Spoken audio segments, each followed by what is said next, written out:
Explore the history, relationships, expertise, and data that go into ensuring Stine growers get maximum yield potential.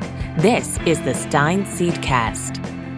Here's your host, David Thompson.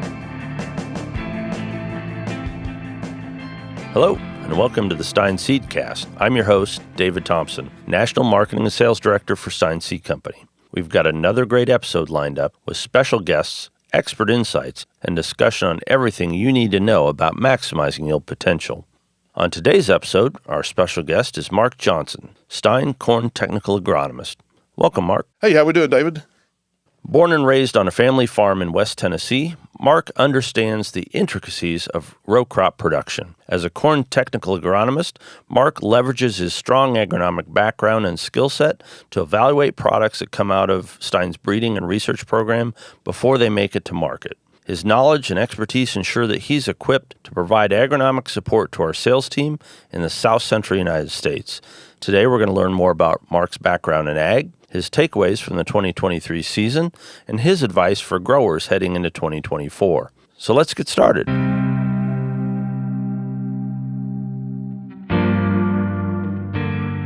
Well, so Mark, since you're new here to the Seedcast, I wondered if you just tell us a little bit about yourself, your background, and kind of what led you to Stine. Thanks, David. Thank you for having me here today and giving me a little bit of time to talk about myself, my roles, the things that I do here for Stine, and try to help grow the business and to help our customers and our sales team be more informed of what we're doing now in the future and what's led to these things. So a little bit about myself. So as you mentioned before, I hail from Tennessee, from West Tennessee. Come from a diverse farming operation there. We had row cropped cattle, hogs, you name it, we was doing it. But more for the corn and soybeans is my background. Went to the University of Tennessee and I graduated there with a degree in production and management. Went back home and farmed for a while and ventured doing things like that and just trying to broaden my experiences there. As fate has it, I ended up in Iowa. I met my wife and moved up here and started my career, in the agriculture scene. It was a good move as far as what my career, path has taken. Good.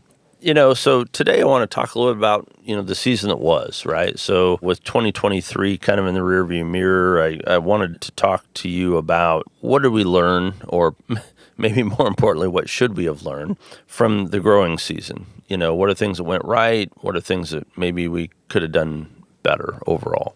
So, this growing season, every year is a new year. And as things change and as weather patterns change, we have to evolve. And this year was no different. As the drought that persisted to fall upon us and learning, how certain practices, how our hybrids, how our soybean varieties work and worked with it and adapted to overcome some of those things. Across the Corn Belt, we saw places where the drought really did affect and to the south even more. But, we learned a lot of things about our hybrids, on the corn side, how they can persist and really, thrive, but they're able to pull through some of these drought-stricken things.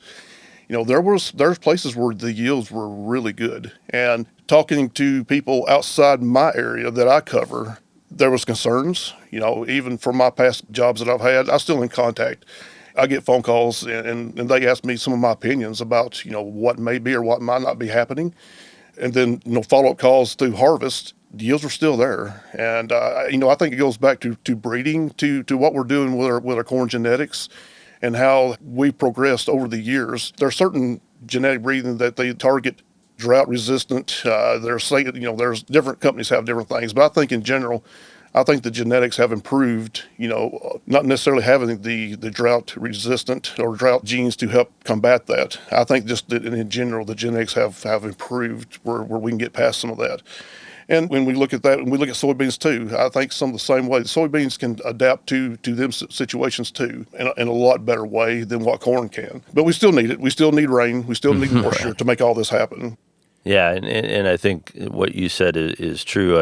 I remember talking to a farmer this fall and talking about, they said, hey, I want you guys to know that we appreciate the genetics that are being put out by the seed companies because, maybe 15 or 20 years ago, I might not have had a crop, but, maybe it's not a bin buster because of extreme drought, but at least we're able to put in a crop and be able to take a crop off of there because of the advances made in seed genetics. So I think farmers even recognize that as well, that genetics are doing their job and paired with cultural practices, right, that they're doing. So Correct, David. I think that's a big thing is as we advance, we go forward, we're seeing, different trends of what we can do to combat, genetics too, but we can utilize no-till, we can utilize strip tilling, we can do things that we're not letting some of the moisture escape more readily, whenever the drought really sets in. When I look about across, what happened across here in the Corn Belt, but whenever I go farther south and look at things that happen in my area, there was other things that come into play, let alone just drought. There's places where in my far south area down in Louisiana, southern Arkansas, the weather warmed up so rapidly in the late winter. There's places down in Louisiana that was in mid-February, they was bumping, upper 70s. And some people pulled the trigger a little quick and planted some acres in the third week of February, only to see the cold snap really come back. The winter came back and come back in vengeance on some of that. And we're not talking, a few fields. We're talking thousands of acres that was planted. So, replanting did come into play. And, with some of our policies working with us, and I can't speak for other companies, but there's ways to help, to help work through that too. But, some of the things that you can tell them is some things that I've heard from some of them guys is no matter what the weather may be, how great it feels, I am going to wait. I am not going to jump out. As one producer talked to me about it, he said, I called and talked to every older farmer that I could think of, and they said they've never seen that happen before like that. So you always learn something new. You see something new in the world of agriculture and things that happen. Now, what you talked about there, Mark, was, kind of specific instance of, the weather being surprisingly warm during that time of year. That, I guess, spurs a question in my mind because I know up here, I'm more familiar with kind of the upper part of the Corn Belt. And I know one of the things that's becoming a broader question is not just early planting.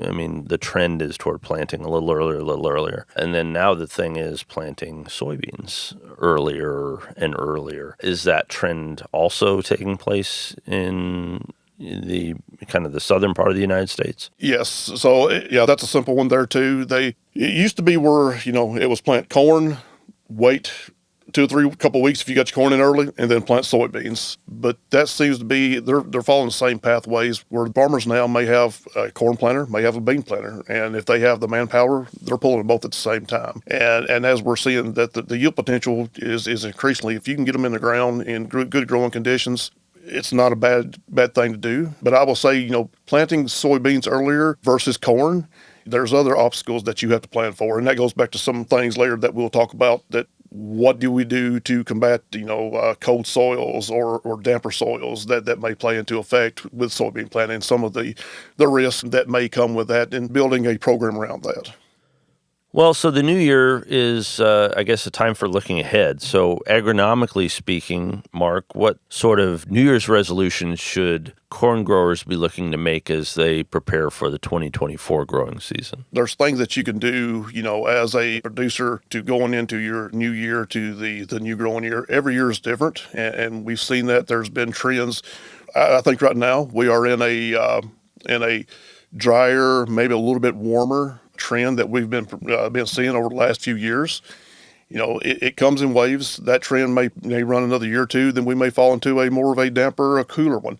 As weather patterns change, everything kind of we just kind of roll with the punches. And with that being said, you have to do the same thing on your farm, on your own acres. So my recommendations, for people that's trying to figure this out is know your fields. I can't stress that enough. Is when you're putting a game plan together, corn hybrids, where do they work? Where do they not work? You need to be familiar with the hybrids, and in coming from our side of it, as the regional sales agronomists can help you there, and the ISRs can help you out there too. But us as the agronomy bunch, we're always there available to work. If you have specific questions, hybrid placement, I cannot stress it enough. Make sure you're putting the right hybrid on the right piece of ground. In the same way with soybeans on the varieties, is knowing your soils, knowing your farm. soil testing, diseases, what was there, if you're in a crop rotation, what was working, what didn't work, what diseases may have been present. Last year, every year is different. And the things that I talked about a few minutes ago, disease pressure was not a big thing this year. It was not as hard by no means as we've seen in the past. And I contribute to the drier patterns that we're having, especially foliar diseases, Sure. especially in corn. You have your one-offs, but in general, the corn disease pressure, foliar pressure especially, it was not there. And that tends, that goes right into some of the stalk issues were just not present because of lack of moisture, of growing conditions for the fungi or whatever the bacteria may be present. So that's a good thing. But like I say, every new year is something different. So we may run right back into the same thing this year, the way, the winter's trending. But on the other side, the winter that we're supposed to have, and, here it is Christmas, and you can, before today, when you walked in, you could wear a short sleeve shirt. That's not normal for the Iowa area. Yeah. But it's also, you need them temperatures to drop down there to help work against some of these soil-borne problems that may be there to help kill them out too, and insects too. Sure. Yeah, absolutely. So as we head to 2024, how do you advise growers who may be trying to figure out what they're going to do for a cropping plan? How do they go about making a crop plan for the 2024 season? I think a good thing for a producer to do is to sit down, and back when I was farming, I tried to sit down and I would look at every field, and I would know what worked, what didn't work, in the past, what practices am I using, to make that work. But talk with your seed advisor, with your salesperson, and as I just stated before, with the corn hybrids, picking the right hybrid on that field, what works as far as, do you have wetter top soils? Do you have dry soils? Are you putting it on rolling hills? Are you putting it on bottom ground? So there's a lot of things that play into effect. Instead of just grabbing, I know it's very easy for the farmer to be sitting in a tractor and get a hold of one of the guys that works for him, said, hey, I need 20 more bags of corn. I need another box of corn. Go grab one. Which one? And he just goes grab one. To be one in the front of the shed. The one that's in front. Right. The easiest one to get to. Right. And I advise, I'm a bad proponent, do not do that. Have a game plan, sit down, go through, look at your fertilizer needs, look at things, your pH, look at all these variables that play in your soil to give you the best chance to maximize your yield on these acres and what you're putting into it. As crop inputs keep inching up more and more, it's the little things that you do in the winter months to prepare you for the spring and summer and the growing season, and which will end up yielding, plays into effect for yield in harvest, at harvest time to maximize that. All you can do, you can just control the things that are in front of you, and you try not to worry about the other things that you cannot control. So putting a game plan together in the fall, late fall, wintertime is taking that first step. So have a plan, but know that adjustments to the plan may be needed. You always got to be flexible, but have a base plan laid down to follow. So, obviously in our business, we're focused on the corn and soybean acre. In a lot of the area that you serve, there are a lot of other crops. But as it relates to corn and soybeans, we saw corn win some acres last year. What are you seeing or hearing from, the growers that you talk to as far as a corn and soybean mix across the U.S.? So, corn acres were up a little bit last year, and that was kind of expected a little bit. But from what I've talked to and what I've heard and some of the things that I've read, I think we're going to swap back around a little bit.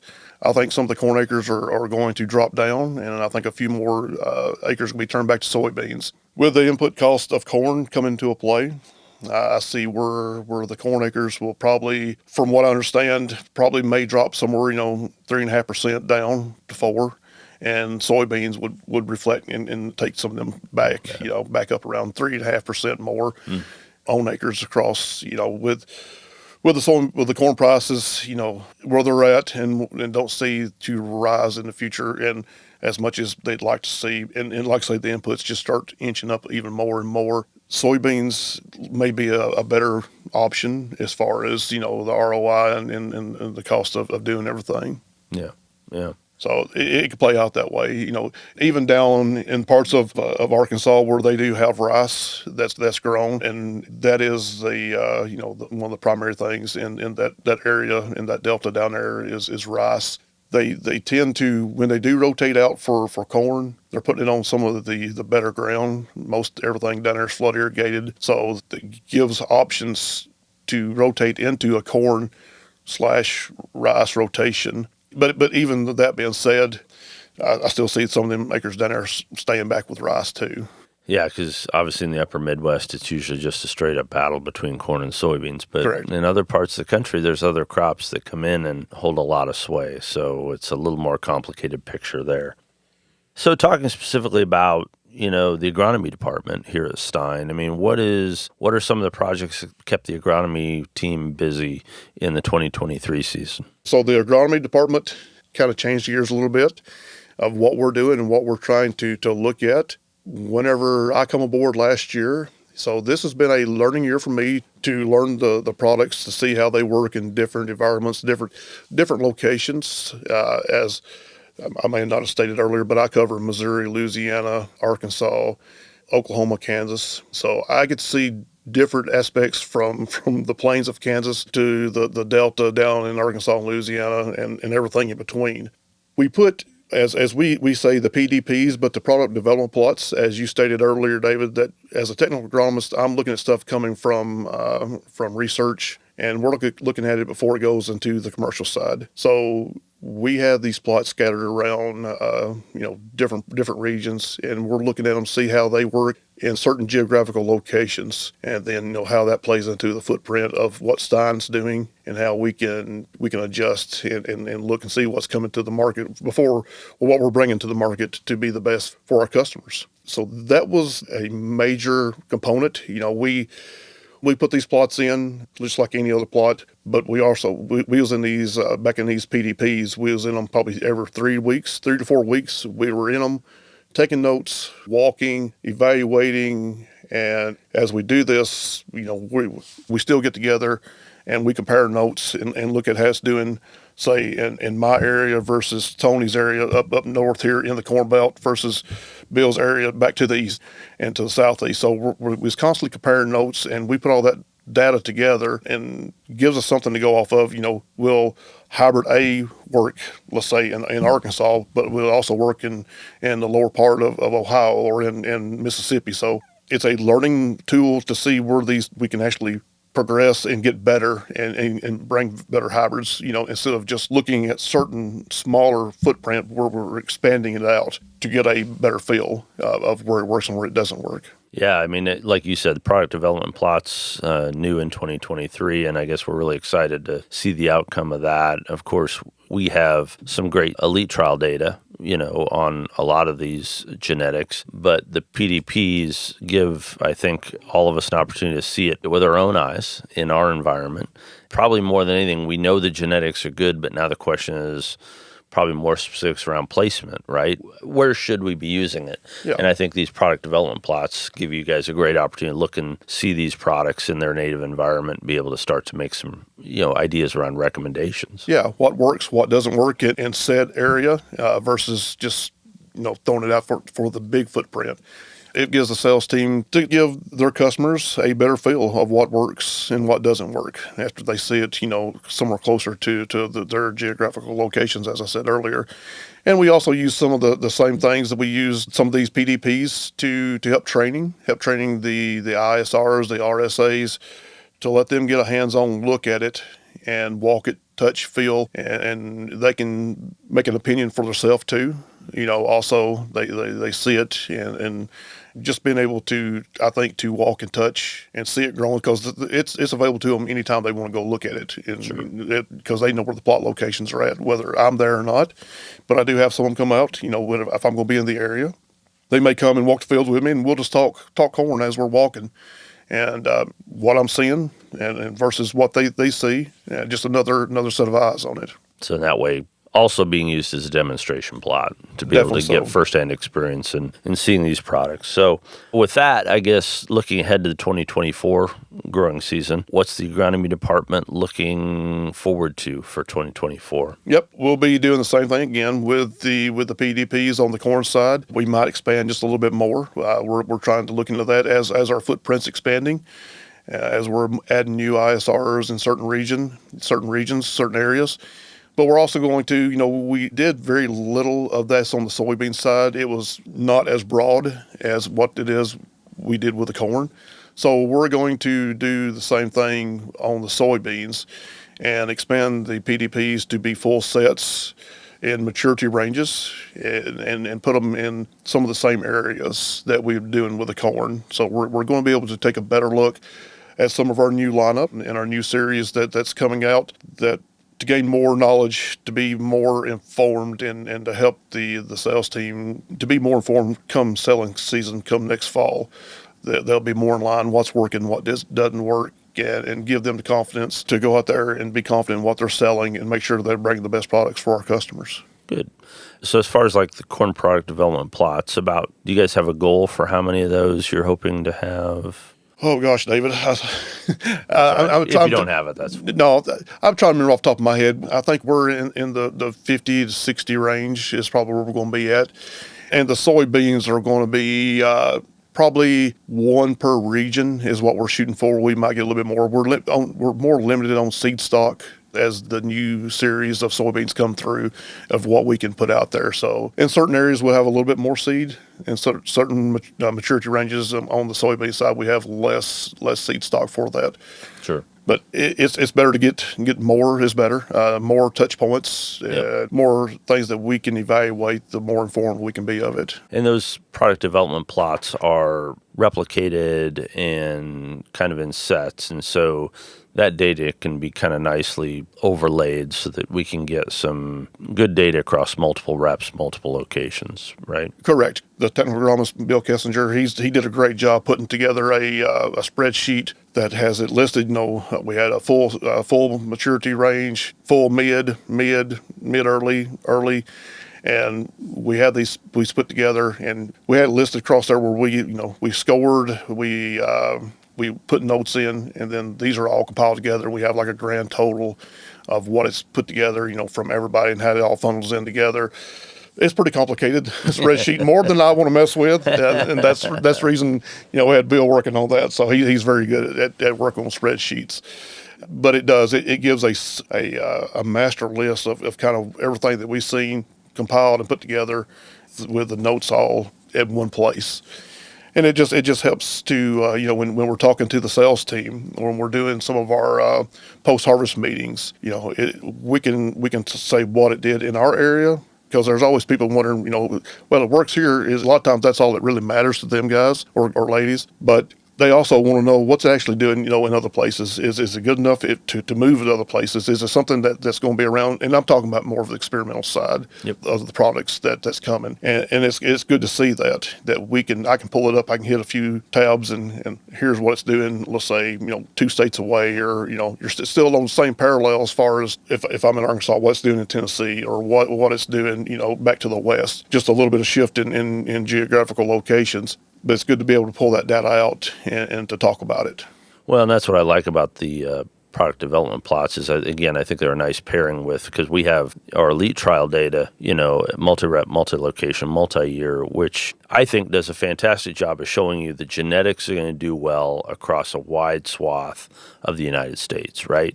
So coming out of that, you've got data showing you these are really good genetics, they're really powerful, that do well in a lot of situations. But where the PDPs come in is they do a great job of saying, okay, now we know these are all pretty good, but now let's refine the message here. Let's figure out, of these that are good, which ones are really good again, for rolling ground, which ones are good for no-till, which ones are good for, kind of getting into the detail part of it, which I think the PDPs are going to be excellent for us.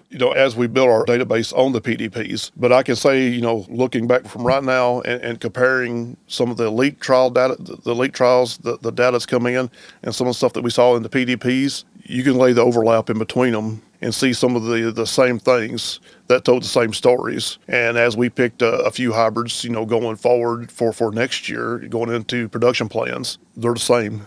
So it's good to see that 2 different groups doing 2 different things, and we still see some of the same data line up, and how we're picking some of our hybrids that's performing, for the next coming set. Yeah, that's what you want to see is 2 sets of data that correlate, right? Yep. The overlap is good, and especially when we don't have them going opposite directions. That's right. So yeah, it was good to see that. So as we're closing up here, Mark, we think about, again, we're here kind of in the middle of winter, but at the same time, planting season will be here before we know it. So are there resources or places that growers should go if they need or want to get more information about, what they need to be looking at for their cropping plan? So you're exactly right. The planting season, especially for people down south in the southern part, it's creeping this way at a rapid pace. I'll have stuff going in the last part of February in the southernmost part of my region. But it is coming, but there's lots of places people can get information. They can always look at some of their extension services. Here across the Midwest, we have a lot of good, valuable places where we can go and get information. The Iowa State, Purdue, Nebraska, they're all the time putting out publications. You can reach out to them and get information there. But also don't be afraid to talk to your sales team, to your salesperson that you're working with, the ISRs, the independent sales reps with us, the regional sales agronomists, and in the same way for myself. If you have particular questions, and I've had questions that's trickled down from the ISR to me that they'll call up and say, hey, so and so is inquiring about certain issues he's had in the past as he's going back to his rotation back to soybeans or vice versa back to corn. What do you recommend? I just feel more comfortable if you give me some input. That's what we're there for. We're there to help the customer make the best decisions for his acres, because at the end, they've got to grow crops. They've got to grow a good crop to keep buying corn and soybeans from us. If we're not giving them the best of our knowledge to help them to succeed and be successful, that's part of our job. Yep. And I'm sure to say that every ISR, every RSA, from me to all the way up to Harry and Myron, we want our customers to be succeed and be profitable and to do the best that they can. And so growers obviously can reach out to their ISR, their RSA, or their agronomist, and we have contact information on our website for those if they've misplaced it or need additional information. So, well, Mark, appreciate you coming on the podcast today, talking to us about the 2023 growing season, things that the agronomy department's excited about for 2024. Really appreciate your insight and learning more about you and the things that you do for Stine. So thanks for joining us today. Thanks, David. Appreciate you having me here, and I look forward to some future ones. Well, that's our time for today. I want to thank our guests and our listeners for joining us on another episode of the Stine Seedcast. We'll be back again soon with more expert interviews and insights about all things Stine. And to never miss an episode, subscribe to the Stine Seedcast wherever podcasts are found. Subscribe to the Stine Seedcast wherever podcasts are found. To learn more about Stine and its elite corn and soybean genetics, visit stineseed.com. Stine has yield.